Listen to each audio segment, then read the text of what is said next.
Hi guys, this is Ben from Island Computers. This is a follow-up video to my post that I did last night about the Black Friday deals. Yes, it seems like we're doing this every year now. We're following suit with another American thing.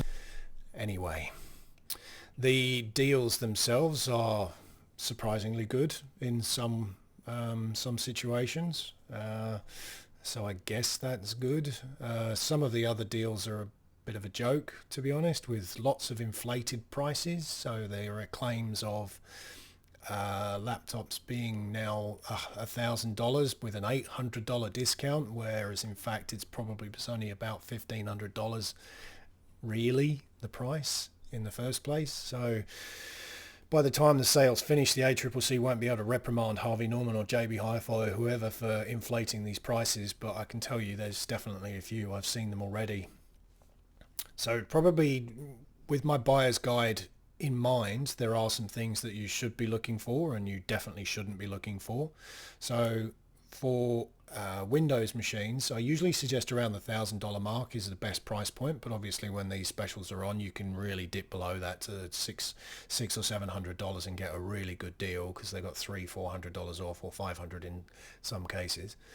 The CPUs to look for, they come in 4 different iterations, so the 3s, the 5s, the 7s and the 9s, and that's for both camps, either Intel or AMD. They seem to both use the same number convention.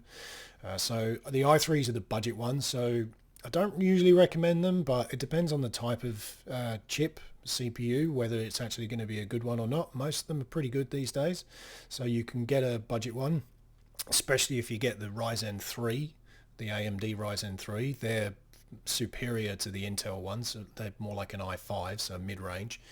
8 gigs of RAM it's all right, but I think it should be 16 these days, or 12 if you can get it, but it usually would be 16.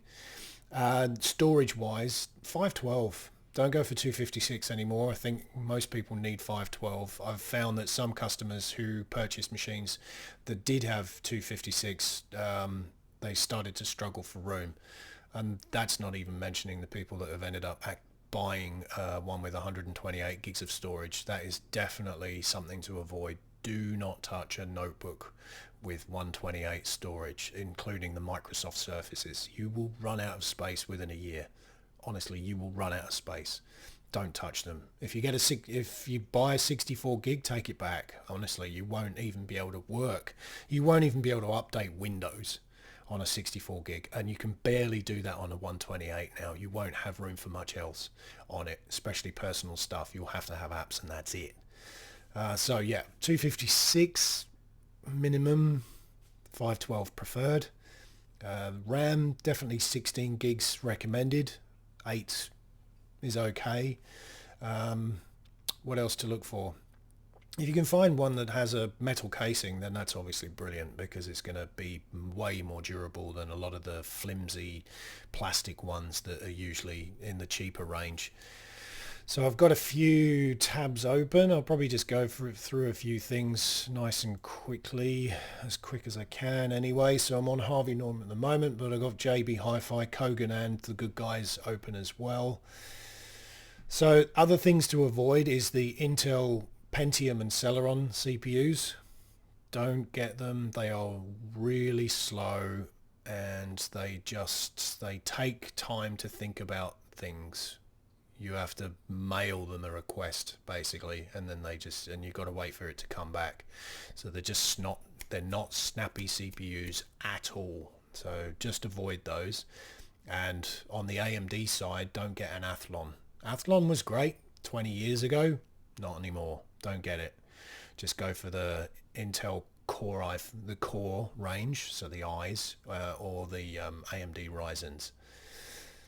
Okay, so you can see straight away some of these that are available on here, they don't have the right specs. However, look at this ASUS 15 inch is 42 centimeters, so that has the numpad on the right hand side.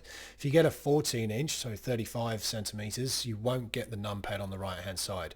So the 14 inch notebooks are very good for schools, for kids putting them in the backpacks and stuff, or going on a plane because it sits in between the seats, the armrests more easily, and onto the tray table. Whereas if you've got a 15-inch, it's just a bit too big. That's why Apple always stuck with the 13-inch notebook for quite a long time, and they're now only going to 16-inch because they realise that there's quite a lot of demand for it, basically. So $598 with $500 off. Oh, hell yeah.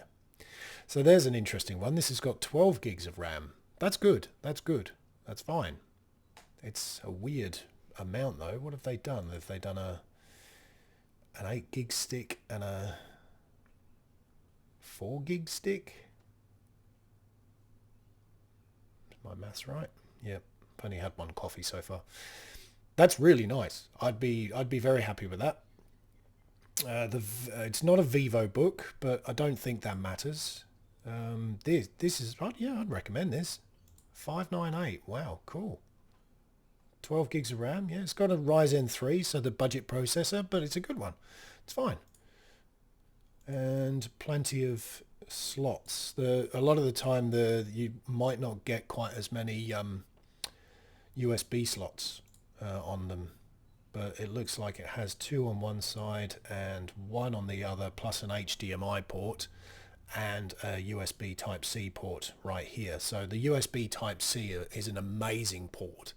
That's why it's being implemented on every device around the world now, because it can carry power, it can carry video, it can do internet as well. And if you get a Type-C hub, you can power like 15 devices off the thing. It's just bonkers. They're so cool, and definitely the way forward for laptops. And once they get completely implemented, and then the the standard USB port gets removed, laptops will get even slimmer, hopefully. So yeah, it's a good thing to be. Well, look at the Apple ones. They only have USB Type-C now. Or Thunderbolt ports, I should say. All right, that's my recommendations right off the bat. $598, $500 off. There you go. Can't go wrong with that one. That's awesome. Yeah. I love it when I can just find something straight away and just go, yeah, there you go. I'd recommend that. That's brilliant. So $598. I'm going to open a separate tab for that. But let's keep looking, see if we can find something else. So ASUS Vivo Go, that's a 14-inch. It's got a Celeron, so nope. Acer Aspire, I know that this one is not available anywhere, but yet they're still advertising it on their website. Nice one. The only other thing I could think of would be something like a flip, so like a Lenovo Yoga or a Acer Swift Evo. Those ones are really good. So there you go. This one looks pretty good. So 888. Dun dun dun. i7 8. It's only got 8 gigs of storage. 8 gigs of RAM, but you could upgrade it at some point. But I know from experience that you have to take the entire back off to get to the extra RAM slot. Which, of course, if they've put a warranty sticker or an anti-tamper pad inside, voids your warranty when you open it. So don't put an extra 8 gig of RAM in there until the warranty is over, which for laptops is 3 to 5 years. As I've said in a previous video, don't believe this 1 year BS. It is that. It's complete garbage.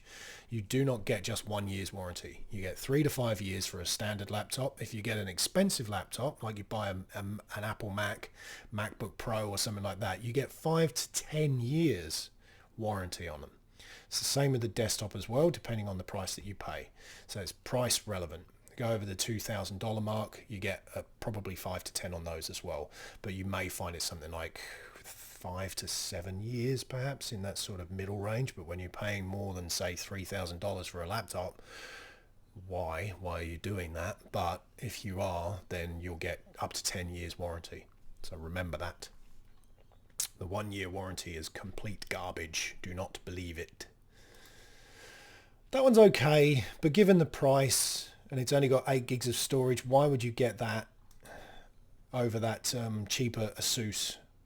If it's 14 inches that you're looking for, then I'm sure we can find one on here that would be quite nice. Not this one because it's got a Pentium and only 128 gigs of storage. As I said, if you get 128 gigs, you will run out of room. ASUS Go. Let's just jump over to JB Hi-Fi instead. So that's the problem I find, is people go for these cheaper notebooks because they look like they're a really good deal, but it's just a piece of junk. It's basically a Frisbee. You shouldn't buy it. 128 gigs of storage, Intel Celeron. Could it get any worse? I don't think so. What else do we have? There's an IdeaPad Slim. This one is great. I'm going to get this for my customer. Intel i5 and 512, but it is 15 inch, so 42 centimeters. Or thereabouts. I'm just trying to find one that's a 14 inch and is good. Don't get Dell. Do not get Dell. Avoid Dell like the plague. Literally put a COVID sticker on it.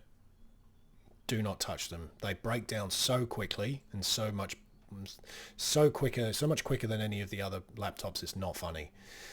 So avoid those. Microsoft Surface. See, that one's not bad.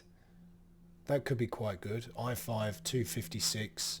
They come with metal bodies most of the time. I think the although that's the laptop Go, so that might not come with metal, and it's only 12.4 inches, so 30 centimeters across. It's pretty tiny.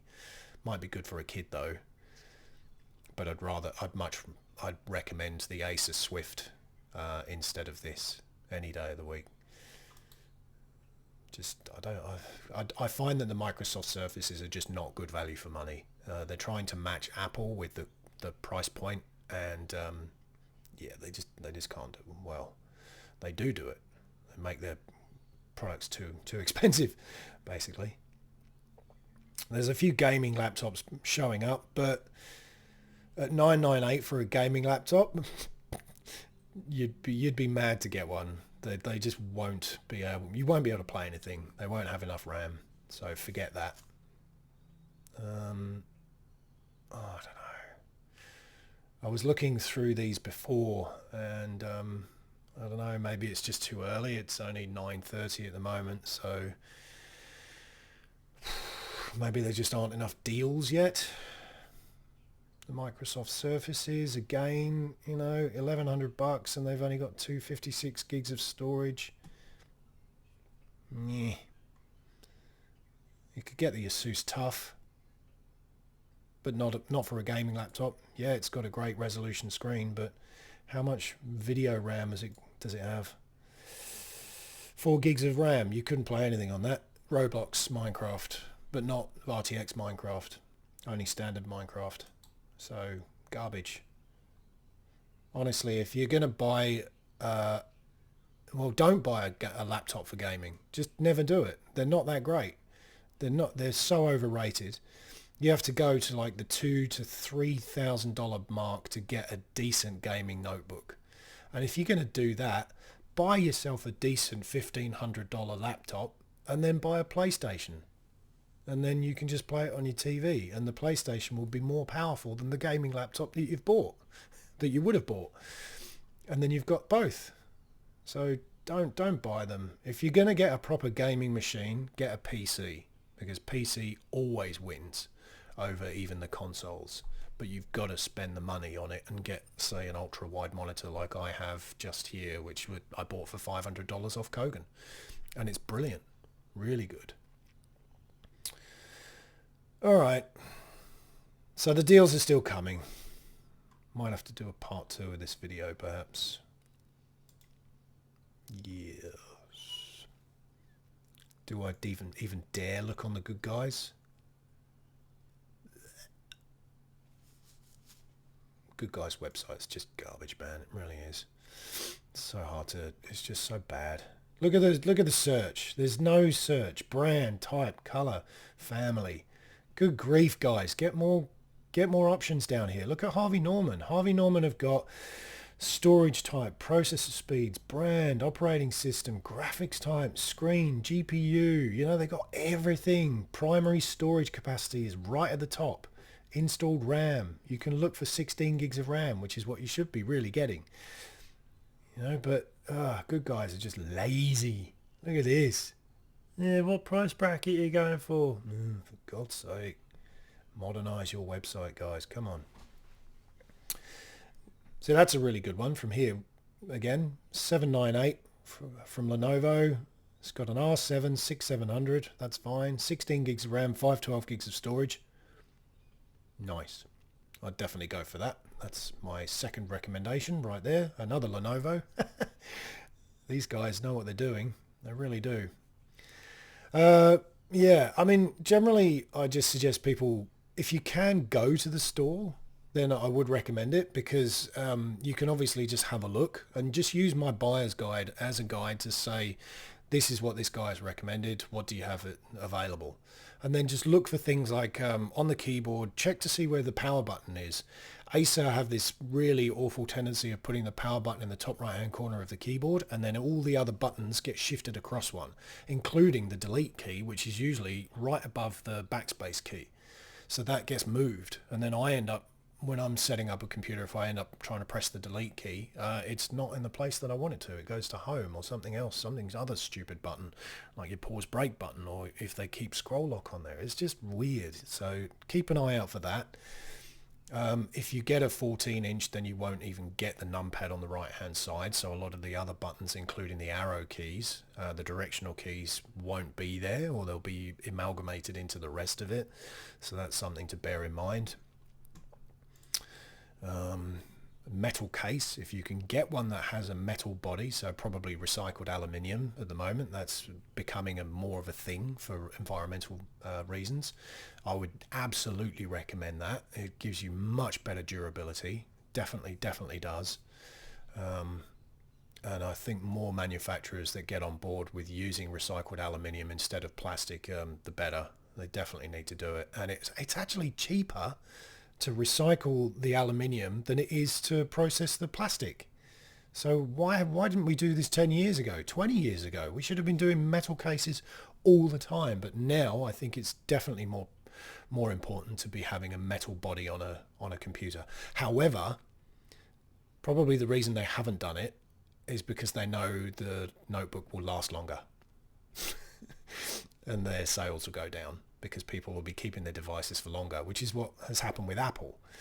Their devices have been lasting longer, and people just don't want to buy a new one every year. They just don't do it. Leave that to the fanboys. The oh so gullible fanboys. Our new Apple is 1% better than last year. Oh my God, it's 1% better. Anyway. Anyone who's watched my videos before knows I'm not a fan of Apple. I don't understand the fascination. I really don't. All right, all-in-one desktops. Now these Acer Aspires, I have built or set up 50 of them, I think. They're brilliant. They're fantastic. They're so lightweight. It's like a glorified laptop. Everything's in the back of the screen. They are awesome.